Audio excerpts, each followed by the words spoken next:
Good afternoon. Good afternoon, everybody. My name is Beth Piatote. I am the director of the Arts Research Center. It is such a joy to see the room so full. We're going to get started now with our spring series of the Loft Hour. Today we'll be featuring Batterman Cháirez and Cathy Liu in a conversation moderated by Alex Pascual.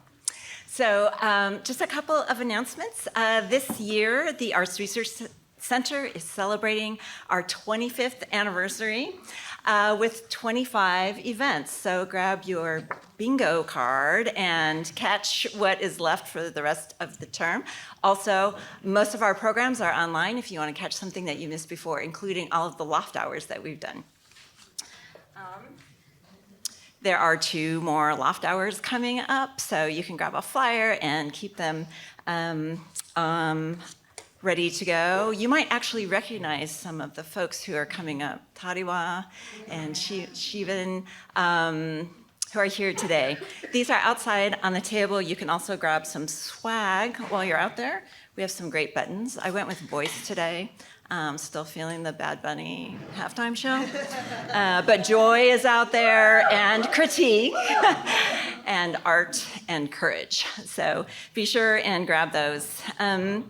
Okay, part of our celebration, also encouraging people to make your mark with your art, with your critique, with your voice. You can make your own bookmark in a station over here. We have some stamps where you can fill in the blank. Can't steal my joy, voice, attitude, posture, just fill in the blank. And we also have prizes because that's fun.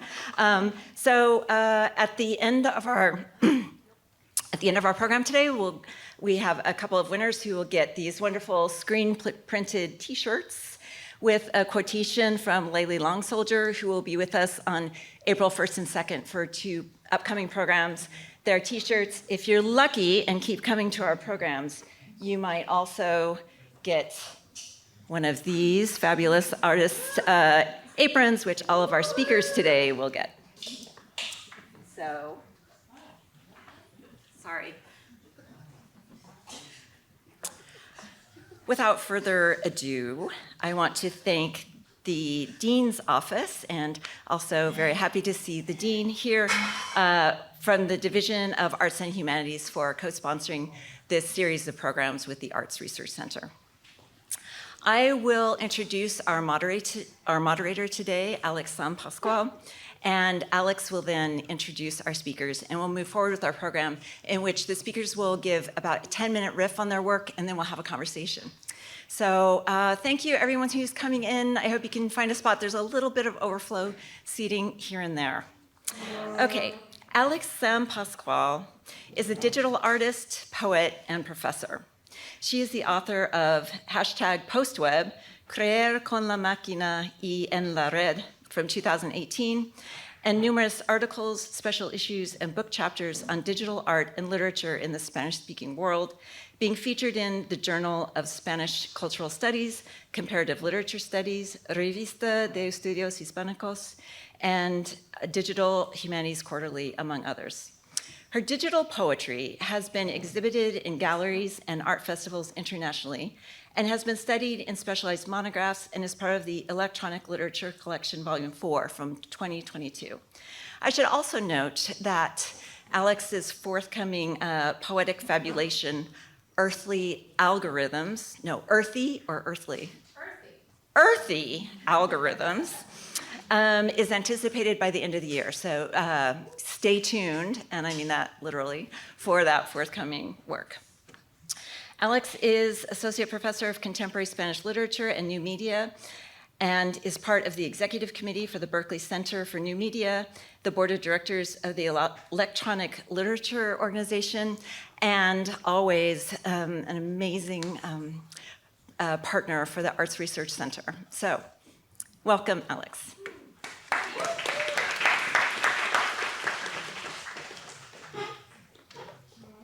Hello, everybody. What a packed house. And thank you, Beth, for that beautiful introduction. I mean, this is my favorite place on campus. To my other home departments. I didn't say that. Oh, no, it's recording. Anyways, thank you, everybody, for coming. I'm super happy to be here and introducing the actual two artists that are going to be sharing their work with us today. I'm going to read their bios, and then you heard what we're going to be doing. So Chris Batterman Cháirez is an ethnographer, anthropologist, and ethnomusicologist from Mexico City. His work deals with the intercalations, what a beautiful word, of music, difference, and power in Latin America, and with the affective and social dimensions of governance for subjects that sit on the edges of the nation state. His long-term research commitments are in Michoacán, in Mexico, and currently he's working on his first book, tentatively titled Pirekua's Traces. This book takes Pirekua's an indigenous kind of music from Purépecha region in Michoacán as an entryway to consider the deranged and fractured temporalities of indigenous life under Mexico's neoliberal multiculturalism. He's developing a second book project on the pervasive media ecosystems of cartel violence in Western Mexico. He was a professional jazz musician in an earlier life, I hear, and has lived in and worked as a musician in Atlanta, Mexico City, and Rio de Janeiro. He has performed, toured, and recorded in a variety of styles with artists from the United States, Mexico, Brazil, and Korea. He joined the Berkeley faculty in 2025 as an assistant professor of ethnomusicology. And I think all that was true, more or less. Okay, good. Cathy Lu creates ceramic sculptures and installations that manipulate traditional Chinese imaginary and presentation as a way to deconstruct assumptions about Chinese diasporic identity and cultural authenticity, unpacking how experiences of immigration, cultural hybridity, and cultural assimilation become part of American identity is central to her work. Lu received, and now are going to come a lot of accolades, okay? Lu received a BA and a BFA from School of the Museum of Fine Arts at Tufts University, and an MFA from the San Francisco Art Institute. She's currently assistant professor of ceramics at UC Berkeley. She has participated in artist in resident programs at Color Art Center, BEMES, BEMES,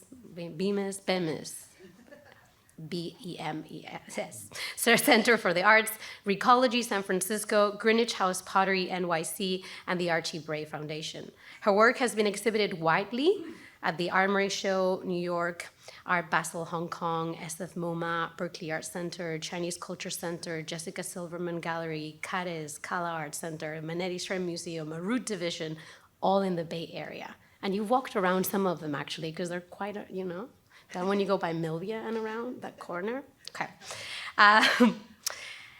Also, the Smithsonian American Art Museum, Washington, D.C., Prospect 6, New Orleans, Gallery du Monde, Hong Kong, MCA, Denver.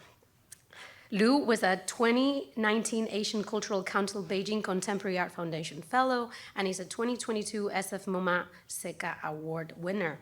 Lu's work has recently been included in the collection of the Asian Art Museum San Francisco at SF MoMA, the Cantor Art Center at Stanford University, Cáirez, the Institute of Contemporary Art, Miami, and the Museum of Fine Arts in Boston. So, tela marinera.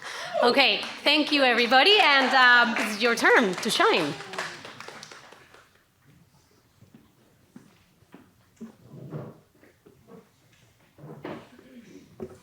Thank you, Alex, for the introduction, and Beth and Laurie for having me. I'm excited to be here and to hear more about Cathy's work as well.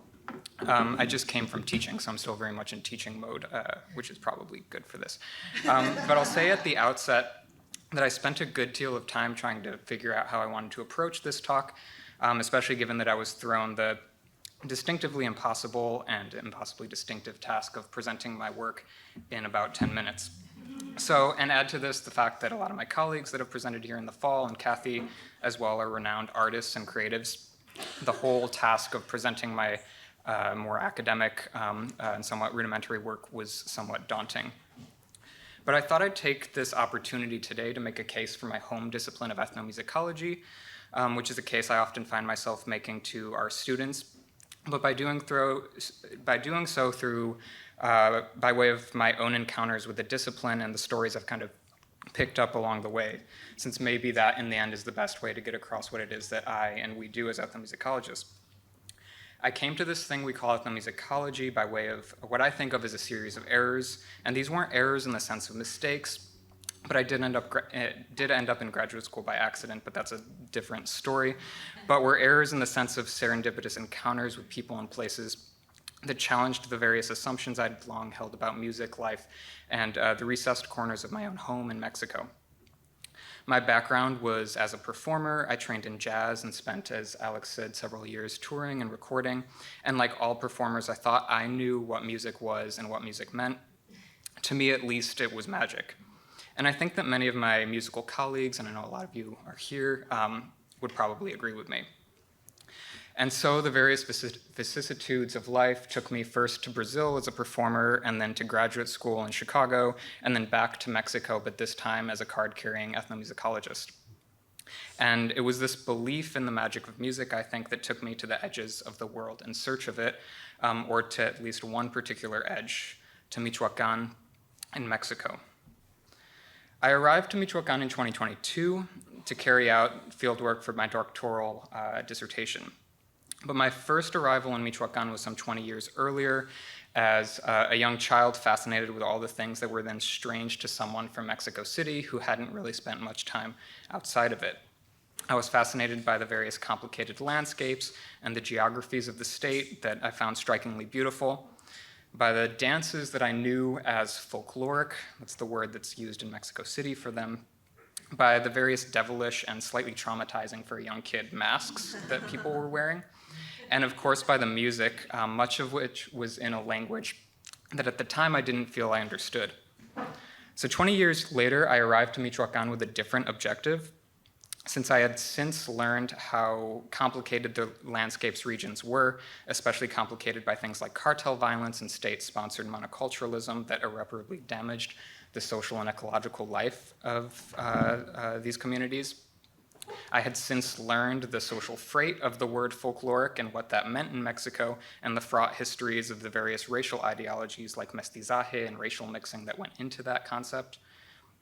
And I had learned that the music that I heard as a young child there was actually, in fact, in a different language. It was in Purépecha, which is the language of the region's indigenous communities, also called the Purépecha. And the music itself was called Pirekua. So I want to play for you now just a little excerpt of a song I recorded with the man that was on the title slide. He's one of a very important figure in my work and just very close friend, and his name's Tata Santiago. So this is just him singing a song that a friend of his wrote.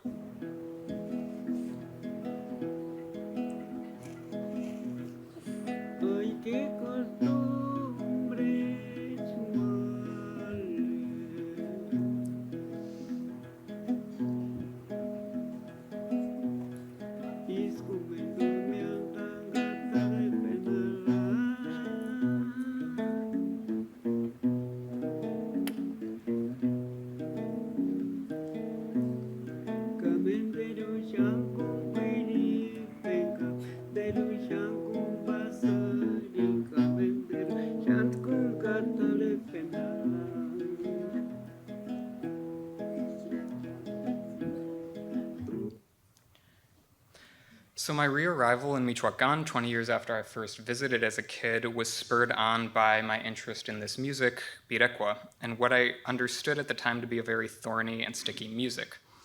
But simply put, it's understood by Purépecha communities to be a type of vocal music that has Purépecha language lyrics. Singers are called pireris, it's there on the screen, and pirecuas are performed by many different types of ensembles with many different types of instrumentations.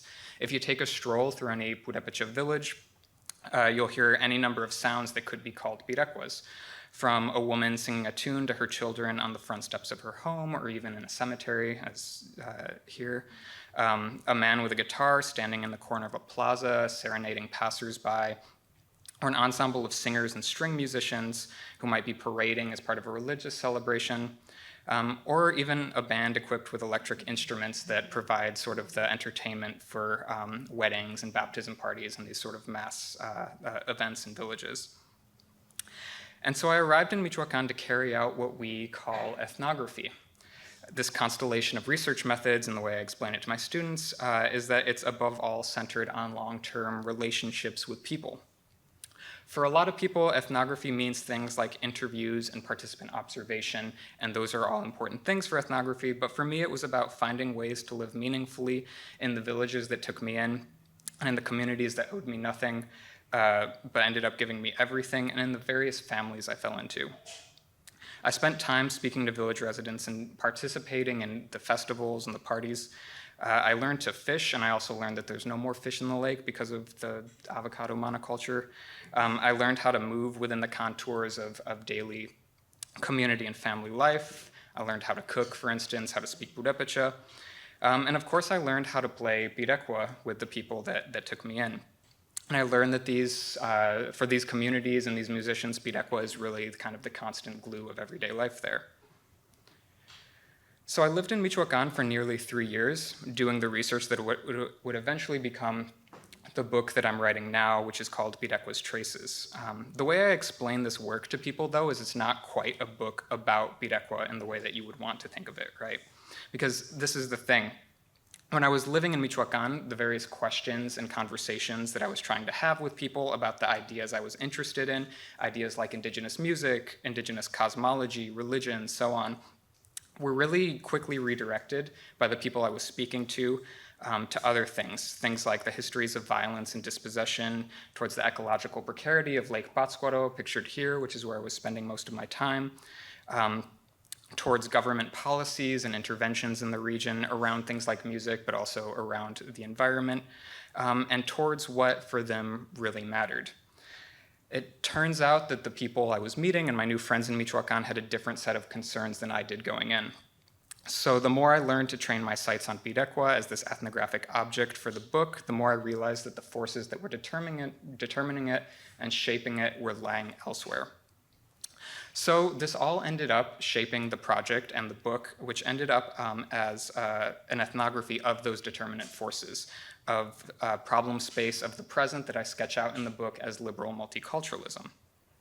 The book and my work in general nowadays is this ethnography of what we can think of multiculturalism's cunning, the way its power is configured, the various historical grammar of its politics, the differences it's producing, and the marginalizations that it maps. I can put it differently, though. When I talk about multiculturalism in Mexico, what I'm talking about is the social production of difference and the various impasses that this generates.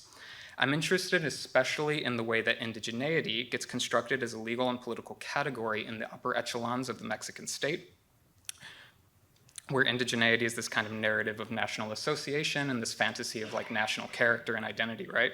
But then also how this construction trickles down and gets inhabited and experienced, understood, and above all felt by the various subjects that are marked as indigenous, right? And that experience this category as a racialized coordinate in their own sort of marginalization. Pirekua is especially important since it's a site of these competing and rather disjunct claims and values by both the state and by the communities that value it themselves.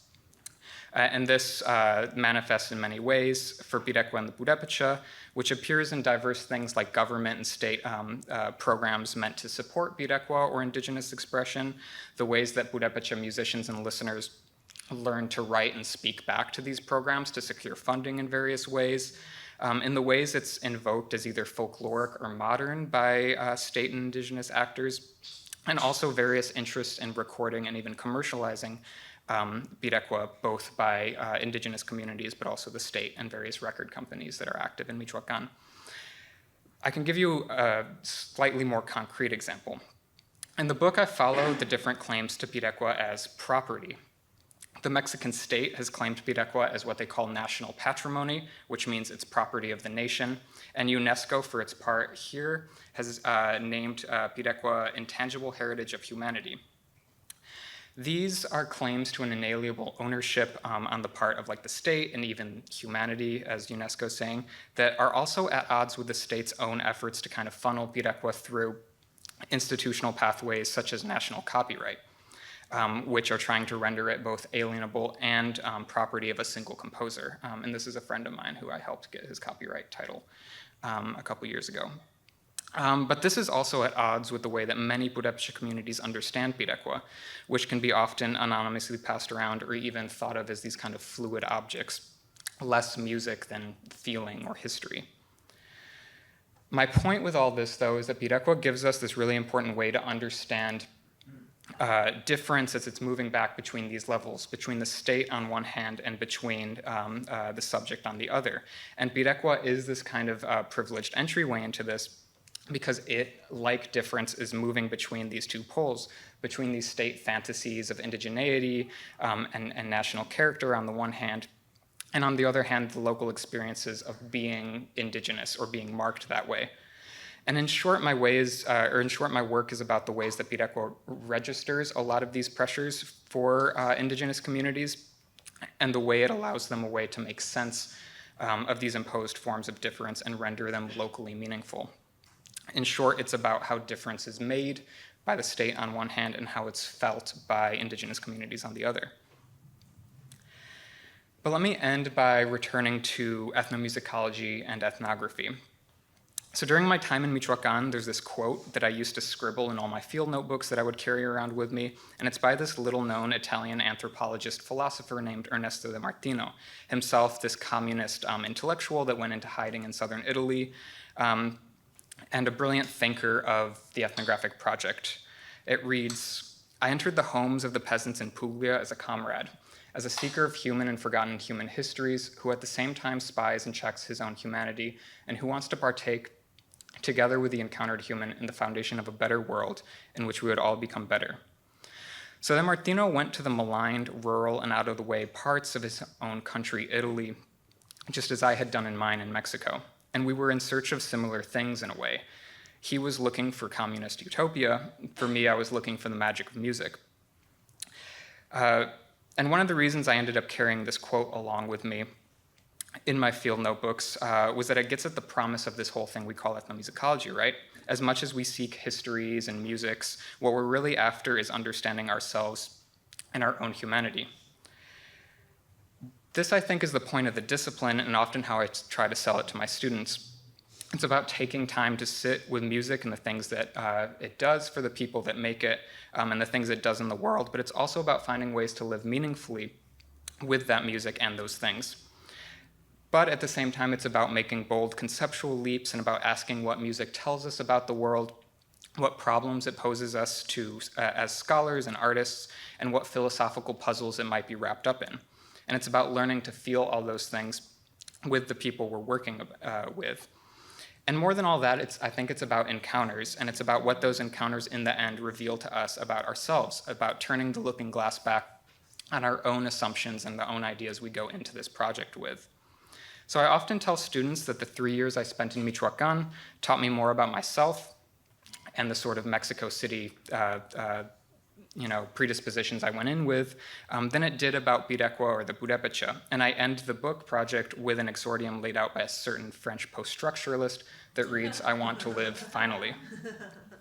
And this, for me, gets at the ordinary magic of music, of ethnomusicology, and the many people out there in the world that we do this with, that we do music with, but also that we do ethnography with. Because if researching and writing this book and working with people like Tata Santiago, who's going to be on the book cover, hopefully presses, if they accept that, has taught me anything, it's that these people or that people in general are good and they're kind and they're ample in the face of anything they might be facing. So thank you.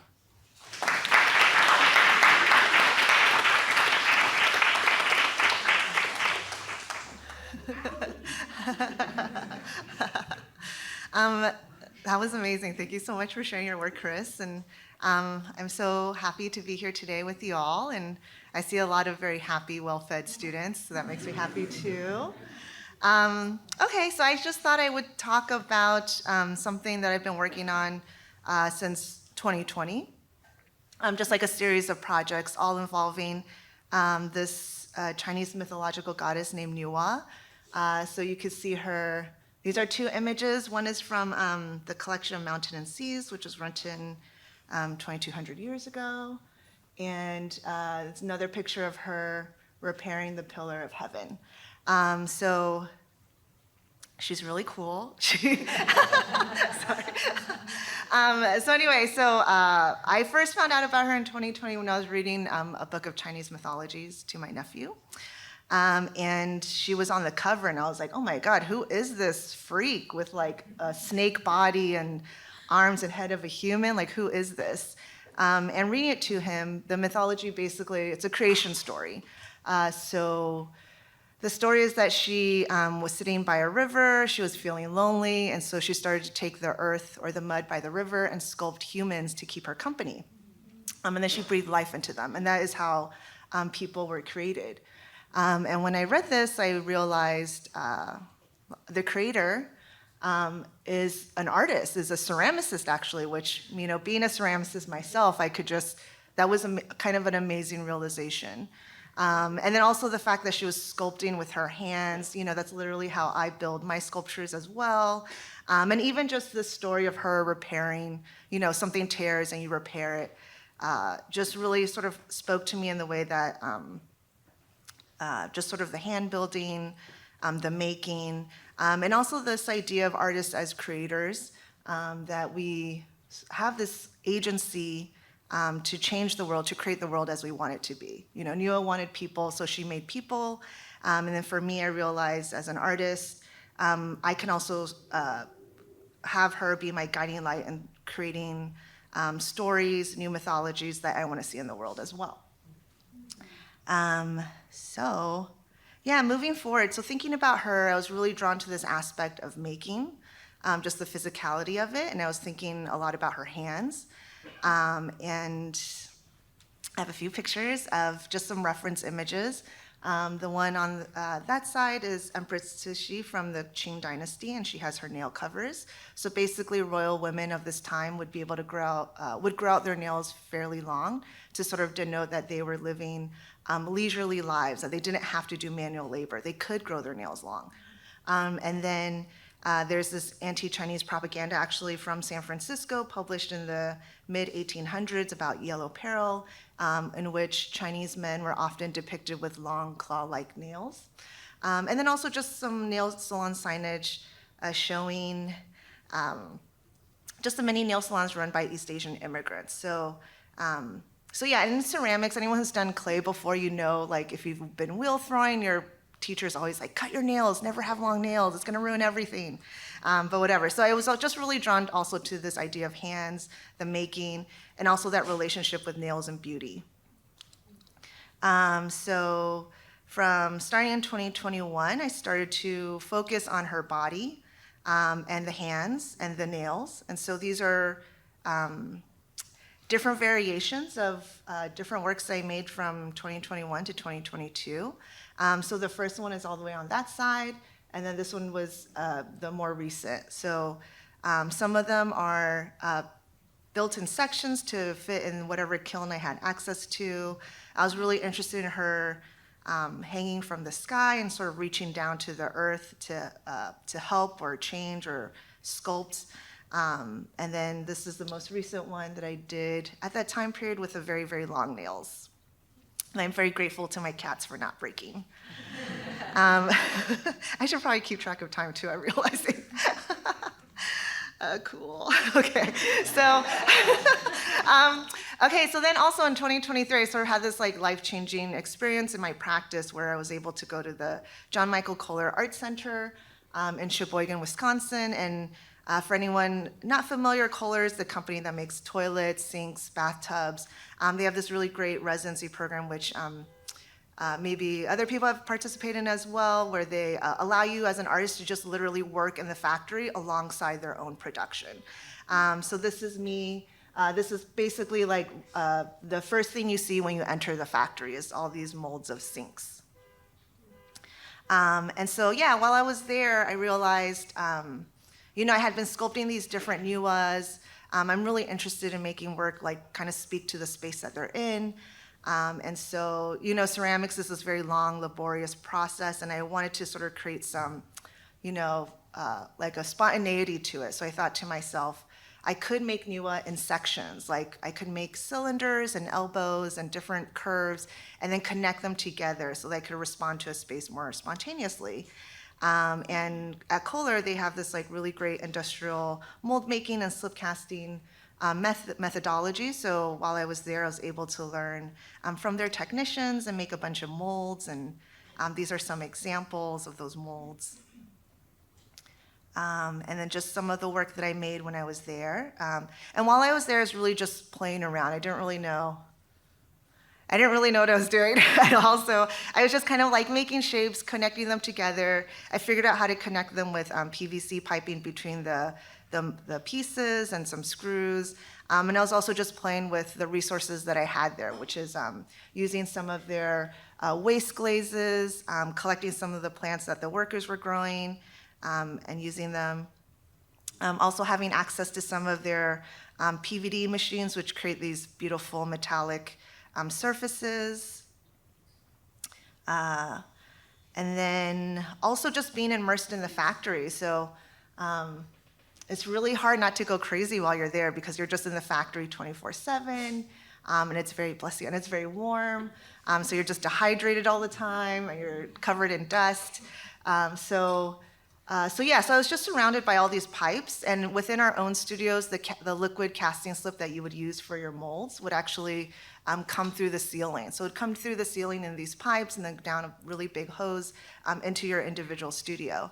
And looking at all of that, looking at all of this like factory infrastructure, and also just thinking too about the history of Kohler, how it started by an immigrant and sort of created this whole company, this family-run business that all these workers depended on for their livelihoods, right?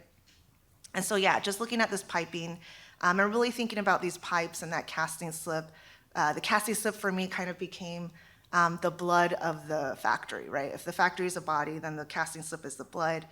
These pipes are the networks, the veins that sort of bring it to different areas. So I sort of started to think of them as these like passages of, bringing resources and spreading them out. So I knew I kind of wanted to kind of shift gears and think about that in a more formal way, whereas before I was just really thinking about Niwa as a snake form. Now I started to think about her as piping. Those are some sketches. And then I also started to think about another Chinese mythological goddess named Guanyin. And this is 1,000 Arms Guanyin, where she has like a bunch of arms. She just has a bunch of arms. And the idea is that she has all these arms so that she can reach out and help people or those in need, people who are suffering. So I also found that very compelling as well. And then I was also thinking about just Chinatowns. I grew up in Miami, Florida. My parents are Chinese Taiwanese immigrants. And just growing up, I always had heard about different Chinatowns, like this community that I didn't really have access to growing up. But then also thinking about all the stereotypes and lore surrounding those Chinatowns. One of them being that there's in every Chinatown, there's sort of this lore of secret underground networks where illicit things are happening. And that's also true, but also a lot of these basements or passages were also ways to just hide from racialized violence and police. In Antioch, they discovered, in 1926, that there are actually these secret tunnels that would connect Chinese businesses to their homes because of racist sundown laws. So it's kind of this very beautiful workaround to the laws at the time. And I started to connect that, wanting to really connect that with the forms that I was making with Niwa. So this is my very analog way of making a design, because you have your 2D and then you're how do we go from 2D to 3D? And so I talked to some friends and they were like, you should use this Blender or whatever. And I was just cool, I'm gonna just print out everything and cut it out with scissors and Scotch tape it together. So that's essentially what I did. And I sort of just marked out the space in which it was gonna go and just made the forms just kind of intuitively. And these are just some of the process shots of firing the work. I was an artist in resident at Harvard at the time, and so that was really great because they have these really amazing facilities. And so, this is just what they look like when they're coming out of the kiln, some of the glaze tests that I was doing while I was there. How am I doing on time? Does anyone know? I should be done, right? Okay, cool. Okay, that's what I thought. All right, so fast forward. This is just some install shots. This is what it ended up looking like at Prospects, the future is present, the harbinger is home. Some other more shots. And then I guess the most recently was in Denver, which is sort of where I'm thinking, leading me to, I guess, what I'm working on now, is while this show was up, or while that sculpture was up in Denver, I was just walking around and I saw this sign that was talking about Denver's historic Chinatown, which was burned down by white mobs in the late 1800s and then completely removed in the 1940s due to discrimination or redevelopment. But basically, so now I've been thinking about historically all the different Chinese communities that are existing and thriving, but also the ones that are no longer. And then trying to think of NUA as a way to connect all these different communities through space and time. And that is all. Thank you so much.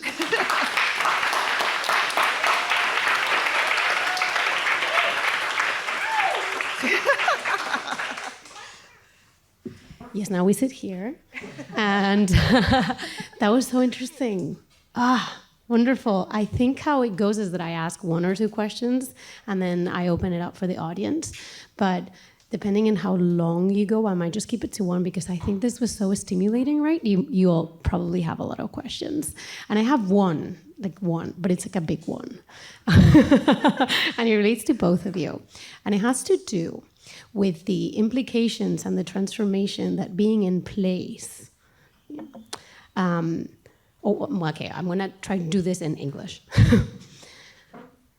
Being in place changed your, what sort of challenged your preconception of something, allowed you to understand a different way of thinking, and that brought a different kind of being for yourself as sort of the world penetrated you, and you also then change your environment by being in Michoacán, in this indigenous communities. You in a toilet factory, I'm assuming.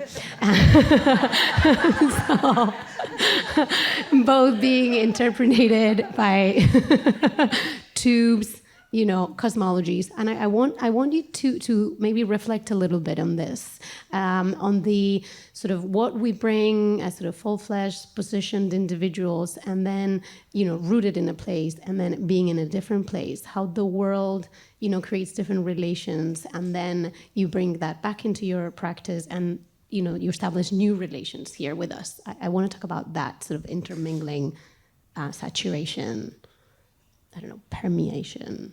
Yes, that's the question.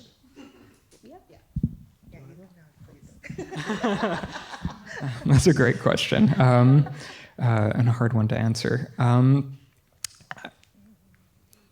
It's great because that, I think, is the project of what we try and do as ethnographers. The entire point is being with people in their sort of surroundings, their social and built environments. Because at the end of the day, and the way I also, I'm teaching the sort of intro to ethnomusicology class right now for undergrads, so much of it is me trying to sell them on the discipline. One of the big things, I tell them at the center of all of this is experience and also feeling. And to do that, you have to be in a place, and that's why they're all doing these projects where they have to go out and talk to people and be with people in places. And then there's people do things virtually, and that's cool too, because sometimes the virtual is another place. But there's something to being out and experiencing things just sensorially for all these things. The question that's really interesting to me is what happens when we come back, and bringing it back to say a classroom in Berkeley.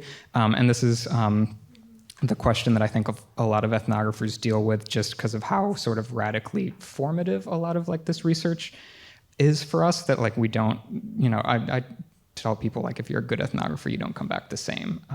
Otherwise you kind of did it wrong. And it's hard, and people have different experiences. For me, one of what made it easy is, I was telling you earlier, I find Berkeley really similar to Mexico in a lot of ways. There are San Jose is a huge place where Purépecha people actually migrate to. So there are a lot of these communities here, and I don't actually feel I if I had gone back to Chicago or New York or somewhere, I think I'd feel different. But then like the challenge there, well, that's on like my side, but the other challenge there is how to put these experiences and these differences into a legible form for, say, students or like other academics. And that's a much harder thing that I think we're all still working out and doing in practice.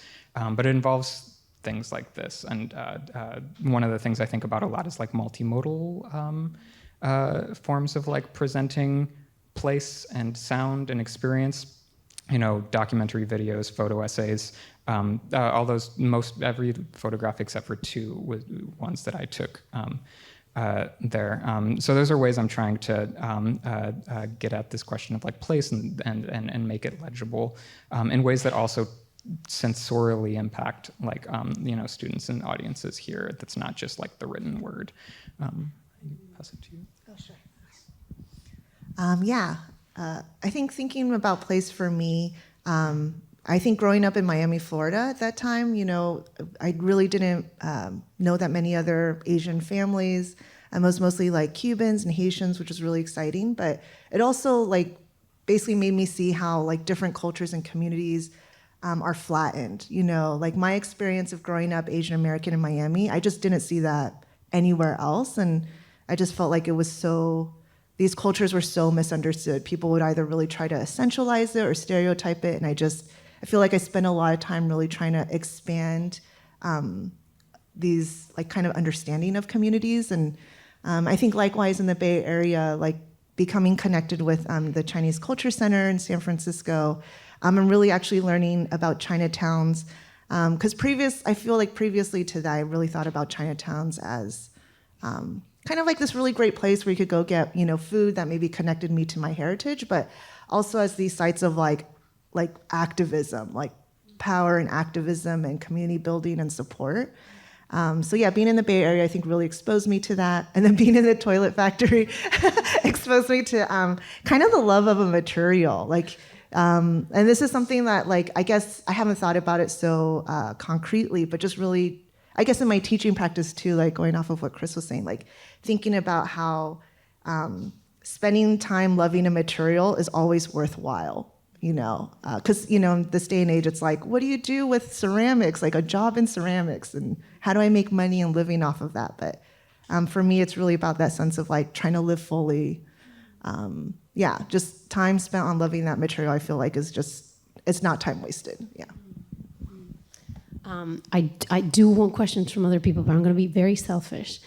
There's something about what you both said about being open to, let's see, the emergent, right? You're not sure what's going to happen, but being in place, being with people brings a new idea, and then there's some sort of new thing that happens, and you have to be very well prepared to sort of embrace that and sort of be okay with, I don't know, the unexpected of the serendipitous that has to, you know, inform you to grab at it and be like, okay, I didn't know, but now I feel this way, I'm going to go with it, right? And that's so important to art, I think.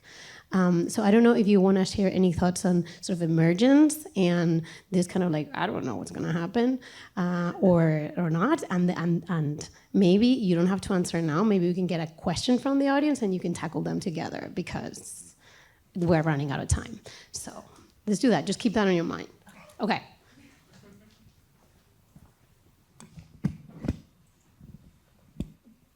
Any questions?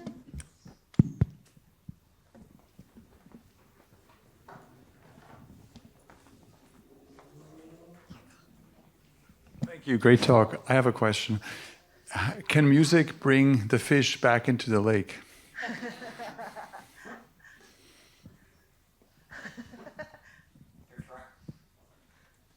They're trying to bring the fish back, but it's not going to be through music, sadly. I actually could go on this for a long time, so I'm going to be really brief. One of the things that I think people like to say about music is that, or, you know, and I was alluding to this with the whole like music is magic thing. I think we all see it as magic for a lot of ways. Oftentimes people then get into these arguments about like music, you know, is going to save the world in some way, and I don't necessarily think that's the case. and there's a lot of Pirekuas that are written about like the deterioration of the lake. There's one that's written about like there's no more fish. There's one written from the perspective of the lake to one of the islands that's like all the fish are gone, all the people are gone because they're migrating to the US. But the really sort of paradoxical thing is like people play these at parties and sing and dance to them and like love them. And they're very joyous songs, even though like the lyrics are tragic and devastating, but people get really infatuated with the songs, and they're popular songs in the way that like popular music is here. And for me, that's like less a way of like, creating these sort of material changes than like acknowledging and sitting with the deterioration for these people, of making it, part of like, catastrophe and crisis is really just ordinary there. By no fault of these communities, it's all, the state sending money to avocado orchards and berry farms that are now run by cartels, and they're taking water from the lake. And also the state did put carps in there, and carps eat the eggs of everything else, so now everything else is extinct except these carps that can't be eaten because they're too bony. So that was a misstep on the state. But yeah, the question here of like, what's music's going to actually do? Like, it's not going to materially bring back the fish, but it trains people's attention to like sitting with it. And then there are various projects of reintroducing certain endemic species like salamanders and fish to do it that are, in some cases, are the ones that are really actually working or led by the people on the ground there in the indigenous communities themselves.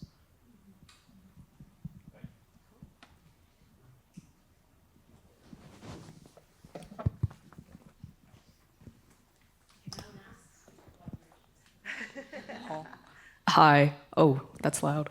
Yeah, kind of a question for both of you. How might something superfluous like music or mythology, something that kind of like persists through time and is passed down and you can kind of, it just like exists forever, hopefully. How does that help you trace ideas of like heritage and land and place and region and stuff?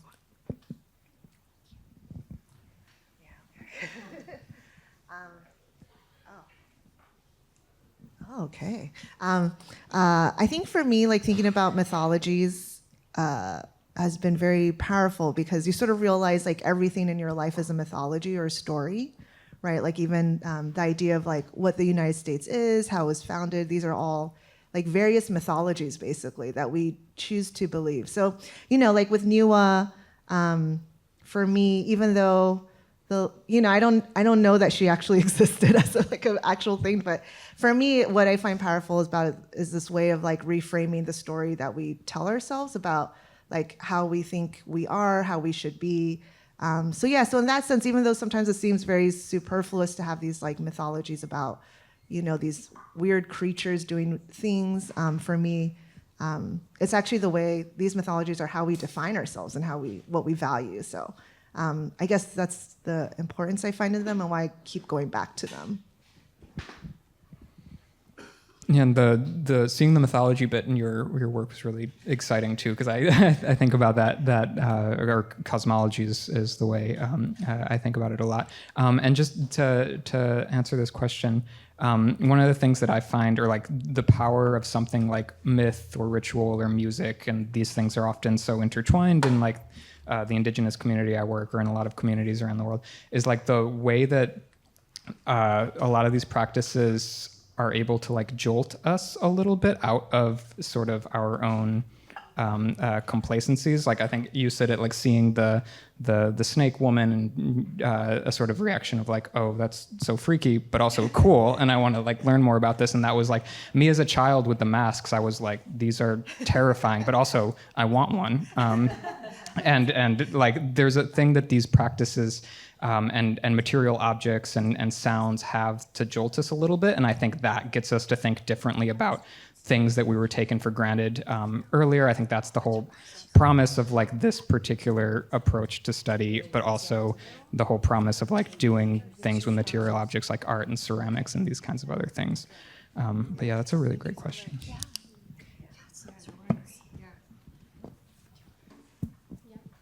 Well, it is one. Can we have another? No? No? Yes? One more question? Or no? No, we're ending. Yeah. Yeah, another round of applause. And then that's it. Sorry, because it is one. All right, thank you. Bye-bye.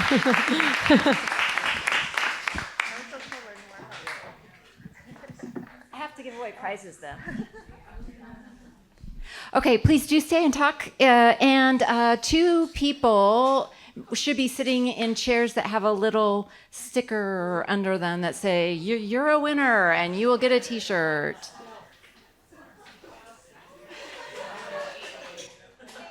So come on up. Okay, thank you everyone for coming today. Come next month for our next Loft Hour. And thank you again.